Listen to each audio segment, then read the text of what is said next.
Today on the Cameron Journal podcast, I am so happy to talk to one of my dear friends and jewelry artist and podcast marketer extraordinaire, Andrea Li. She makes amazing, wonderful, original custom jewelry. She's out of Denver, Colorado. She's one of my Denver people from when I lived down there for such a long time. And we're just really excited to talk to her about her process, her jewelry, and the wonderful progress she has made marketing on oftentimes the most unlikely of platforms, Pinterest. So, this is going to be an exciting interview. It's kind of short because we had some time constraints on both ends, but it's just going to be a very interesting conversation, and make sure to check out her work after the interview. So, here is Andrea Li of Andrea Li Designs. Let's go.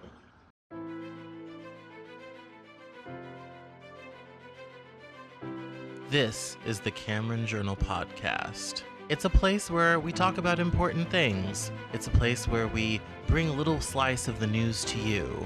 It's a place where we do important things, have important conversations. It's also things that I like to talk about. My name is Cameron Cowan, and this is the Cameron Journal podcast. Today on the Cameron Journal podcast, in our ongoing interview series, we are welcoming jewelry designer and personal friend of mine, Andrea Li, to the podcast. We're going to talk about jewelry, a little bit of marketing, and what inspires her truly interesting and revolutionary designs. So welcome, Andrea. How are you? I'm doing well. How are you? I am all right. Excellent. I'm excited to have you on because we've had a ton of writers in a row, and I think people are getting bored. So it's good to shift gears to another craft. And I want to dive right in by getting clear on you and your background. So why don't you tell us a little bit about yourself and how you got into making jewelry? Well, all right. So I got into jewelry many years ago, actually. I've always been pretty crafty. I've always been really good with my hands and art. And I've always loved jewelry, always. In fact, I think, back in grade school, everyone thought that whenever I die, I would have a fabulous pair of earrings that I'd be buried with. Because I would sneak these earrings on the bus because my parents wouldn't allow me to wear jewelry, or at least flamboyant jewelry. Yeah. And so I would sneak these giant earrings on, put them on the bus, and I just was known at school as like jewelry girl.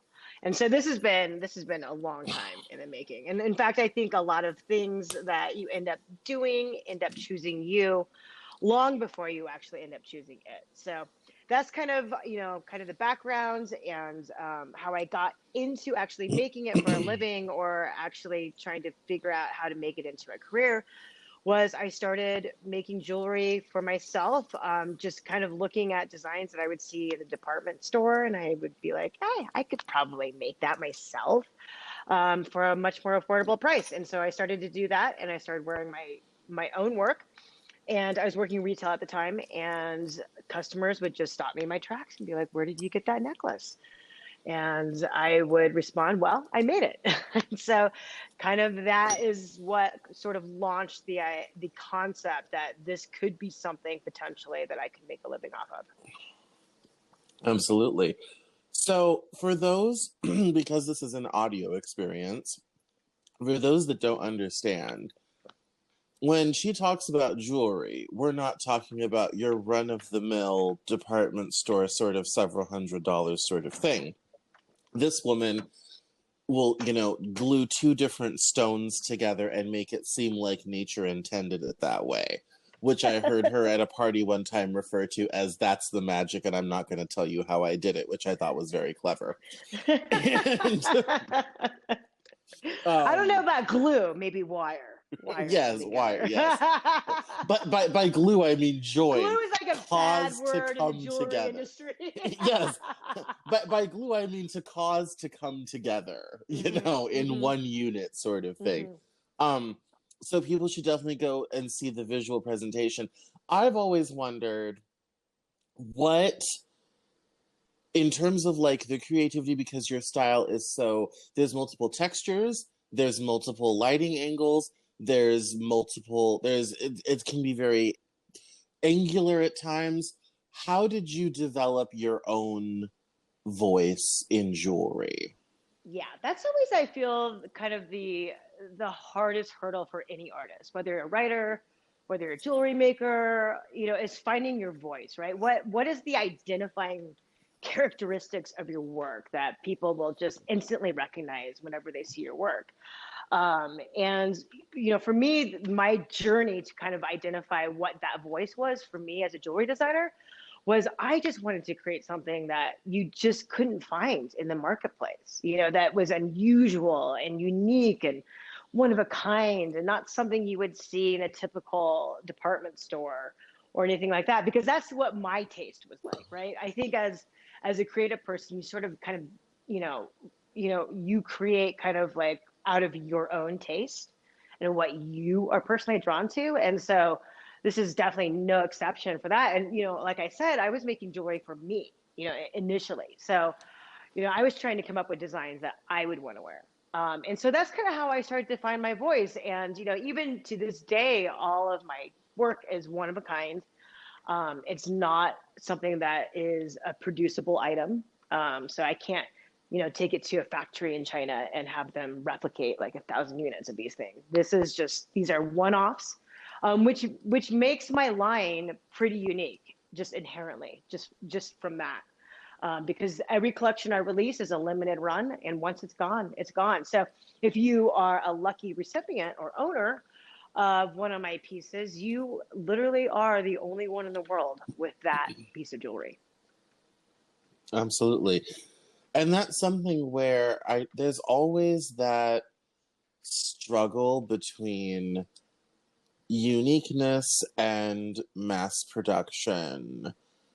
And we have had this argument because we're on opposite sides of it. But I want you to walk people through why you go for the unique one-off and not for something more mass-produced. Well, so I mean, it's not a scalable model. And that's, I think, what the argument is a lot of times, with any kind of business model, right? Yeah. You want to try to create a product that's scalable. So, and this is definitely not scalable. So this is kind of a passion project, really, for me, and why I've elected to kind of go this route, even though in a lot of ways it's much harder. It's harder to market. Like I said, it's not a scalable model. You have to really be in it for the love of it and the passion of it. And I think that's kind of the foundation of my line, and it always has been. But I also get incredibly bored. And so, coming up with a line that I would have to just replicate mindlessly over and over and over again just was not interesting to me. It still isn't interesting to me, and I don't actually really understand how people. I mean, I guess because of the scalability factor, people definitely go this route, and it's a lot more common. But I would not enjoy that. It would take all the joy right out of what I do if that's all I did was just to come up with 10 pieces in a collection, that I would have to make several hundred units of. That doesn't light my fire, so to speak. So absolutely. that's basically why I've chosen this model. And it's been really interesting because I think the fact that I have chosen this route, creates a huge, differentiator of my business, versus other jewelry designers. Because it's not common. Like I said, it's the road definitely less traveled, for sure. Absolutely. So you told me over email in preparation for this interview you have a new collection coming out. Why don't you tell us about it? I do. Over the pandemic, in effort to save my sanity, I actually went to Alaska, for a week. First time to Alaska, never been there before, and it is absolutely amazing. I was just completely taken back by the glaciers and just the big wilderness and just the beauty of Alaska, really. So this And people collection don't is realize called. Alaska is a huge place. It is Oh, it larger is than Texas. It is massive. massive. It's truly massive. It is, yeah, it is mostly wilderness, right? It I is, mean, yeah. like, talk about like country that is so big in scale, And a very that has urban state. this. Most people, unless they want to live in the bush, live in a town because it is so vast. Like it doesn't look Yeah, like it on yeah, the map, but it's but trust huge. me, believe me when I say it is not urban. No, no. I mean, so Anchorage is definitely the biggest city in Alaska, and it It's is, like five you know, trailers and a couple shacks. yeah, I've it's been a to tiny, tiny, Anchorage. it's a Like, tiny, tiny town. You know what I mean? yeah. But so you don't go there for the urban experience. You go there for the amazing, amazing wilderness, because it is stunning. It is.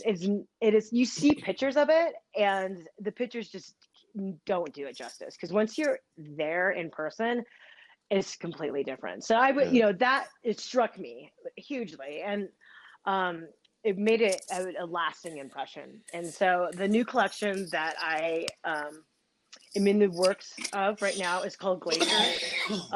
Very much in honor of glaciers and kind of the grand gesture of time that they represent with nature, because these glaciers have been, present for thousands and thousands, and they still persist, and they will persist long after we are gone, unless something cataclysmic happens. But and they're so ever present, but they are so ever changing at the same time. I really loved that dichotomy, of something that is so permanent yet so always in flux, always always changing. So, my new collection is basically, in honor of these amazing present, things that are, that are capping our planet right now. These glaciers that are incredible. So that's the inspiration for the line, but the line itself is very glacier-like in color. So I'm using a lot of aquamarines, a lot of blue zircons, Larimer, Herkimer diamonds, really icy kind of gems, and then this is my first silver collection in a while. So that's also, a little bit different too than what I've been, the collections that I've done previously for the last couple of years. Yes, you had a pretty good thing going with gold there for a while. Lots of gold I did. chains. I Yes. did. I was doing a lot of gold. So I'm excited to kind of be working with silver, because it was really kind of my first love. When I first started working with jewelry, silver was more affordable. So a lot of my early pieces, and kind of the metal that I primarily worked with in the beginning was silver. So it's kind of nice to get, a little bit back to my roots also with this one. Absolutely. Now, here's the other thing that I've always find fascinating. In terms of your process, walk us through how a piece of jewelry comes to life. How do you All begin? right. Well, this always starts with my gem shows. And so I attend quite a few wholesale gem shows. The biggest one, of course, being in Tucson, Arizona, that happens annually. It's massive in scale. Anyone in the jewelry business is there. It takes over the entire city. And then they always have huge convention tents as set up as well around the perimeter of the city. It is just so massive, and every vendor, every gem vendor, precious metal vendor, anything jewelry related vendor, all converge on this little tiny town. And that's where the inspiration starts, is with the gems. So I have quite a few vendors that I work with, and have over the years, and they're constantly coming out with new cuts, new gemstones, even like new iterations of gemstones. And so it's always very exciting for me to go down there and see what the new things that they have, and start really kind of piecing things together in my mind. And so that is definitely the first part, is the gemstones, and then different elements that I can pull into a collection, either metal elements. Lately, I've been actually doing a lot of my own casted pieces, a lot of my own fabrication, as well.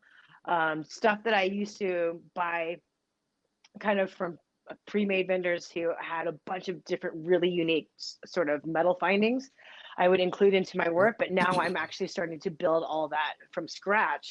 Um, Carving them from wax and then casting them into different metals, and including those into the collections as well. No, absolutely. So are you one to sketch out what you're going to do, or do you just No, dive right in and start I potting and dive chopping and right sanding in. and Yeah, exactly. That's exactly how it works.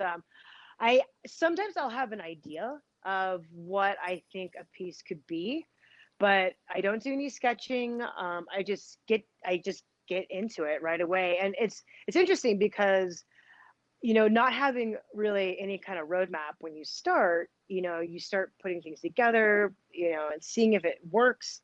And if it works, you continue along that path and you explore it even further. And then you kind of get to these aha moments where everything is really starting to gel. You can start to really see the direction of where this piece is ultimately going to go. And it's really exciting when that happens.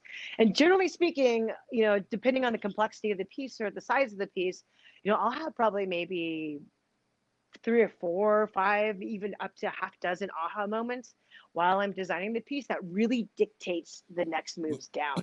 I always kind of refer to the way that I design jewelry kind of like a chess game. I have to be mindful of what I'm doing in this at this juncture, at this place and with this piece, because it might affect how I will be doing things 10 moves down. So I have to always kind of be anticipating what's going to be coming so I can design properly in the moment where the piece is. and that's, I think what's amazing about that is you can do that without having a pre-made plan. I definitely could not. This is why I outline my novels. No, I exhaustively outline, because if I need to foreshadow something, I have to have a thing that says, okay, you have to do X because it was foreshadowed here. Or if you want this, then you have to foreshadow it back here. Like, I have to have a plan and a roadmap. So I think the fact that you Yeah. do it that way is literally magic. Like, you're a jewelry witch. I'm convinced. Oh, well, thank Like you. I mean, I kind of, it's similar to someone who can draw a highly detailed image from memory, not from looking at something, not from looking at a landscape and then, painting that landscape or drawing that landscape, but doing it all from, it's sort of kind of like in that sort of creative bucket yes. to be able to kind of pull that out from nothing, from nowhere, Yeah. not having any kind of reference part to start. But then riffing, it's almost kind of like jazz. Once you get going, you kind of riff with the piece and you can see what works and what doesn't. And you explore further the things that are working. No, absolutely, and I think that's a very curious sort of thing. I want to take from, mostly because my brain just doesn't work that way. So for those that are able to do it, it's pretty magical. Um, I want to take a break from jewelry for a moment, and I want to talk about your Pinterest marketing situation. You have gone all in on Yes, the Pinterest marketing. Tell us more. I have. Well, so the age old question of what's more important, right? Building a really wonderful product or the marketing, right? And I would say that you almost just have to have a great product to start. You just have to. Like that should be built in. And really the more important aspect of a product, whether it is um, whether you're a writer and you're trying to get a book published, or you have a book published, or you're a painter and you have a painting, whatever your end product is from your creative endeavor, the marketing aspect is going to be a plus, the most important thing that you can do. In fact, marketing. So I'm a jewelry designer, right, by trade, but really where I spend most of my time is marketing my work. And the platform that I have found to be the most effective, because it's an attraction platform. It's a place where people go to discover new brands, new products, new ideas, instead of like Instagram, which is very much kind of brand building and it keeps you on the platform. Instagram doesn't want you to leave its platform. Pinterest is different because it's a search engine, effectively. It's an image based search engine. So the ability for either product sellers or service-based providers or SaaS or whatever you are doing in the digital space, um, if you are looking to attract new clients, new customers, a new audience of people who have not been exposed to your brand, Pinterest is definitely the place to be, because people go to search for new stuff on Pinterest. It's just a search engine. So if you are properly using SEO and keywords with your pin descriptions and with your pin titles and with your board descriptions and your board titles, um, you're basically, it's just like SEO on your own site, right? The better SEO you have on your site, the more searchable your site becomes in Google. It's the same thing with Pinterest, except with images. I think, yes.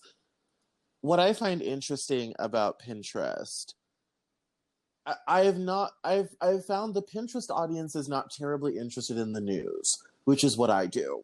So I don't, Yes, so I it would be a bad yes, platform for you, for I don't do a sure. lot of Pinterest on the daily, but what I do is I will do my mood boards for a project I'm working on. Yes, Here's what I'm yes. amazed about Pinterest. When we had Rouge's magazine, which closed in December, we could do 100,000 views a month, and we didn't focus on Pinterest. Like, it was one of those things where Yeah, yeah. we shared the stuff from the site there as a convenient sort of thing, mostly as an extra PR, one link to link back to our URL. And yeah, and we would get tons of views on stuff without really even trying. Even on my personal account, I have thousands of followers and get lots of views a month, and I don't really do Pinterest. It is amazing at how responsive people are. It's mind Yeah, blowing. because people can click off there's so many places to click off Pinterest wants you to click off their platform. Once you find what you went there to look for, it wants you to click off. So you have URLs all over the place that people can click out of Pinterest to get to your website. Like for instance, Instagram gives you one URL in your bio. Yeah. That's it. It's very, they don't want, again, they don't want people to leave their platform, so they don't allow for a lot of opportunity for people to click off of Instagram. But with Pinterest, it's a whole different ball game over there.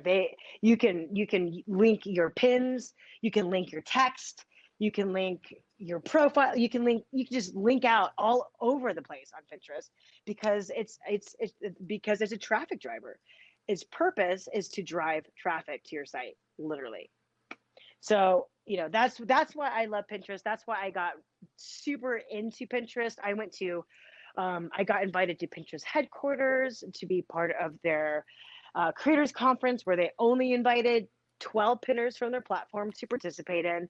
I helped them kind of in the early days develop story pins, which has now been widely released. It's still in beta. You still have to request early access to it. But this has become a huge new feature for Pinterest, that is, for creators. It's the one thing that does not actually link out, because I've been talking about how awesome Pinterest is about linking out. Yes. So that's the one downside of their story pin feature. But I was able to work on that with their developers in the early stages 2 years ago.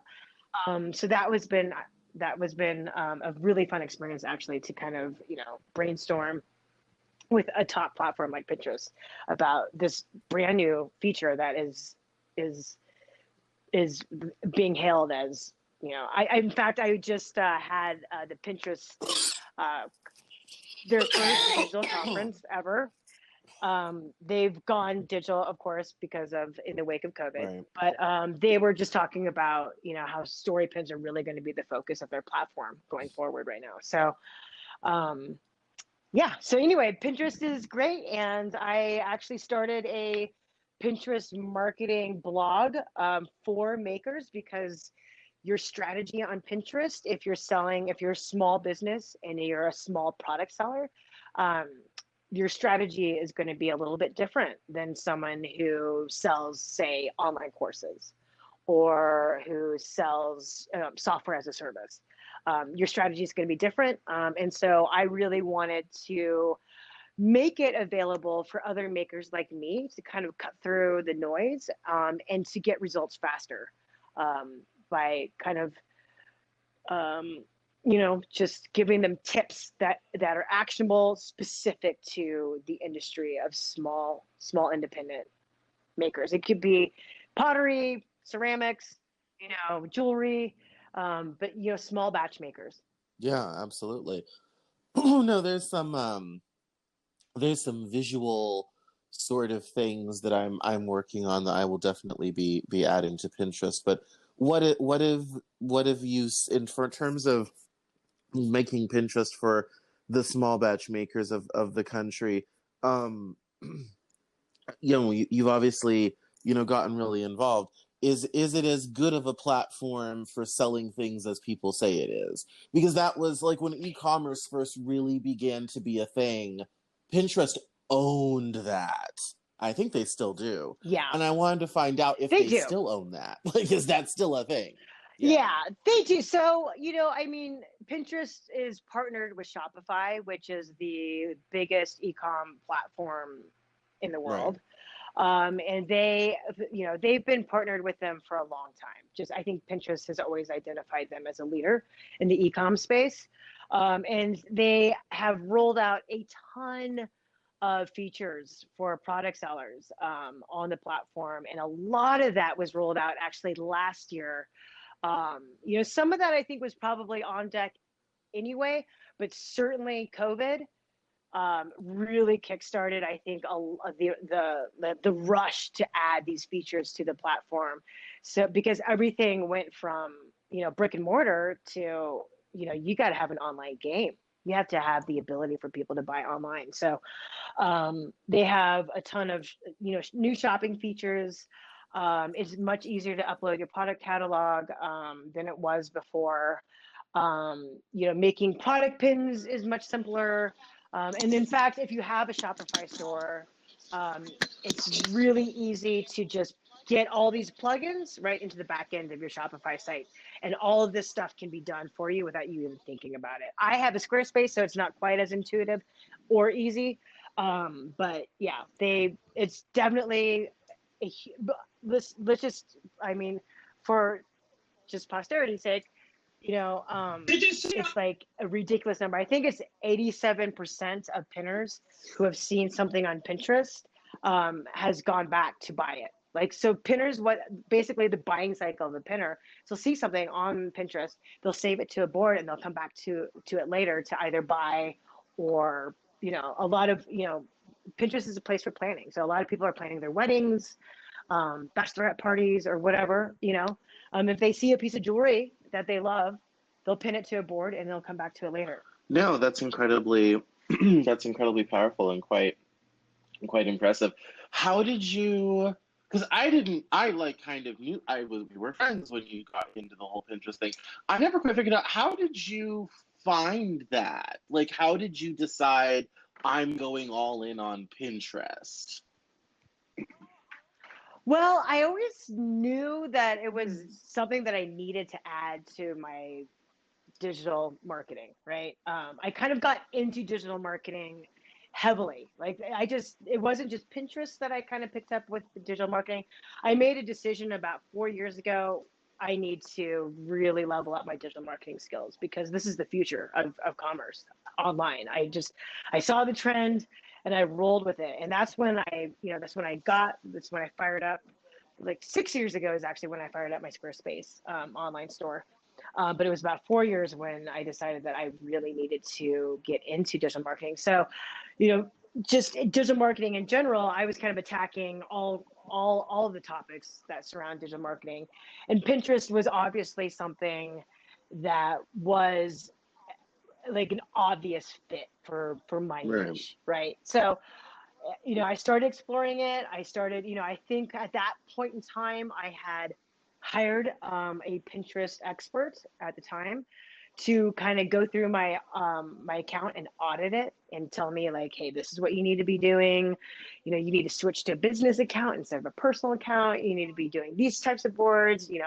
And she gave me this whole, list of things to do. And so I went through that list. I started to see my monthly viewership grow. And I started to become a lot more consistent with it, because really the key to any success on Pinterest is consistency. So I started being very consistent with my efforts there, and then it was, maybe 6 months after I've been really consistent and my account started growing, that actually a gal who worked for Pinterest contacted me, and she's like, "Hey, we are in the beginning stages of developing a new product for Pinterest called Story Pins. Would you like to be a beta tester for this feature?" This was, 2 years ago. This is like in its first inception. And I was like, yes, please, I would love to. And so I started using that particular feature that they had in the very early stages of beta, like crazy. I started just using it all the time. I was just doing all sorts of stuff with it. I was just having a lot of fun with it. And that's when she contacted me back again, and she's like, we're seeing what you're doing with Story Pins, and we would love to invite you to kind of be part of our development team with this product, because you're so active using it. And you get, with the feedback, I had a bunch of Zoom calls with their internal teams about what I thought was working, what I didn't think was working. They would walk me through new features and ask me if anything was confusing. But anyway, so that kind of snowballed into the invite to Pinterest headquarters, to being a speaker at their annual employee conference, NitCon. And then ever since then, I've just been a huge advocate for Pinterest, because I see the benefits of it as a product seller, as someone who's trying to market a business, because it's really hard to grow or even get a new audience to what you do on a platform like Instagram or Facebook. Facebook stopped being effective a long time ago when it became a pay to play Yeah. space. The free traffic was completely gone. So it was a wonderful traffic driver in the beginning, and then suddenly became a not so great traffic driver. So, trying to find other platforms that would actually drive traffic to your site. It was really exciting when I found Pinterest to be very effective at that particular thing. Yes, I mean, like I said, I've always been amazed at the amount of traffic that, I've gotten through my various products on Pinterest, especially as something that I don't particularly focus on. As a writer, Twitter is my kingdom. So when it comes Oh yeah, to, yeah, absolutely. Well, I mean, it's not an image based platform. It's a word based platform. yeah, It's and for and word yeah, for word and people. and So so for writers. writers in the news, Twitter is our kingdom. And so, as you can imagine, like I've not gotten invited to Twitter, but I do. I am on the user feedback board, so I usually get everything. I got dark mode 3 weeks before everybody else. I get all sorts of special Yeah, things yeah. because Well, the one thing I've been on Twitter for that's 10 really years, so I interesting in the saw whole I digital, saw Twitter long before most yeah. people did, so it's weird, but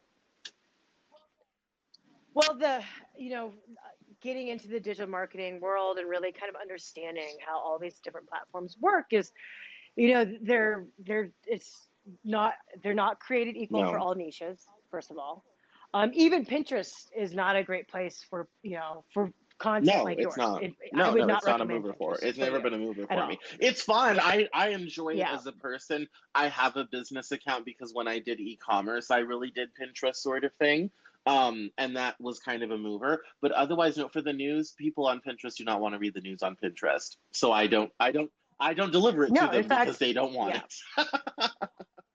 Yeah. Yeah, exactly. I mean, it's in fact, that was one of the things that Ben, the founder, said today in the presentation, was like, yeah, they stopped showing any sort of political ads like 4 years ago. Like they were on the tip of like eradicating basically news based content off their platform, because it's not a great platform for that. And plus, Pinterest is a place of positivity, and a lot of political conversations don't foster that type of positivity. So, they are very, very, very careful about what type of content that they allow to live on their platform, and political content is definitely not one of them. Yeah, no, yeah, I figured that out a while because I mean when I first because I kind of started my own personal account and I was working in fashion at the time, so I had all of that sort of thing and I was making all these images or had access to them, whatever have you.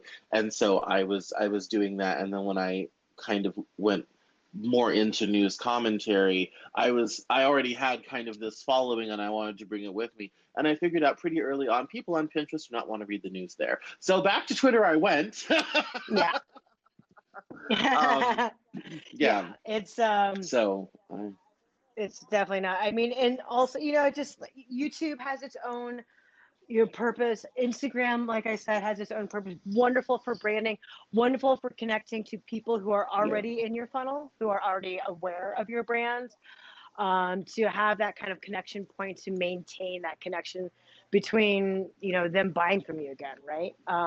So Pinterest, for me, it's important for me to get new eyeballs on my work, to get a new audience, to get new people to sign up for my email address. So it's for my email, so I can follow up with them, so I can build that know, like, and trust relationship with them throughout their customer journey to hopefully convert them No, to leads. absolutely. That's quite impressive. So I'm going to make this interview a bit shorter because I made a scheduling mistake. So now's the time of No the show where worries. we do plugs. Let people know where they can find you online and your website. No worries. My website is And andreali.com. don't worry, dear listener, My it will be in the show Pinterest, notes. Keep going. yeah.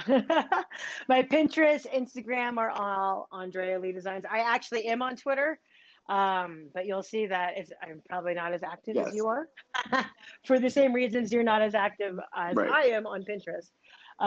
But yeah, anything, you can find me all over online, under Andrea Lee Designs, and then my website itself is Excellent. andrealee.com. Thank you so much for coming on the Cameron Journal podcast. I appreciate it. Thank you for having me. Yeah, absolutely. Have a Thank wonderful you. day.